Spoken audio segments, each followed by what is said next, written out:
marketing strategy muna tayo ngayon. Play and get your free Alfonso. Yan. Sino kayang kakagat dito?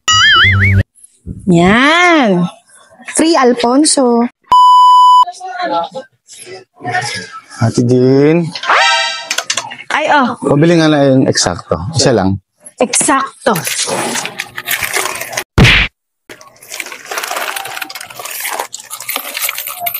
Play and get your free Alfonso. Ang sukli mo.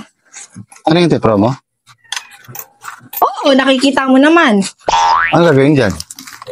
Hindi mo nabasa? Play and get your free Alfonso. Ibig sabihin, ang mechanics niyan, bumili ka ng 100, purchase mo dito. Meron kang chance maglaro ng Jack and Poy. Makakakuha ka ng Alfonso.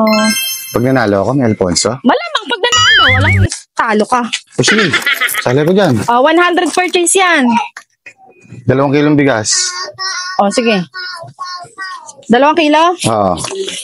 Sige, mamaya na. Laro muna tayo. Galingan mo, ha? So, ito yan, ha? Papaliwanag ko muna. Tatakpan ko. Siyempre, para walang dayaan dito, mahirap na, Ha? Para walang daya. So, tatakpan ko sa pagitan natin dalawa. Tapos, aalisin ko. Pagkatapos, natin kasi mananalo. Nagets mo? Sige. Baka sabihin mo, dinadaya ka, Agaw. Jack and Poy. Hali-hali hoy. Sinong matalo siyang unggoy? Go ka na? Oh. Yeah!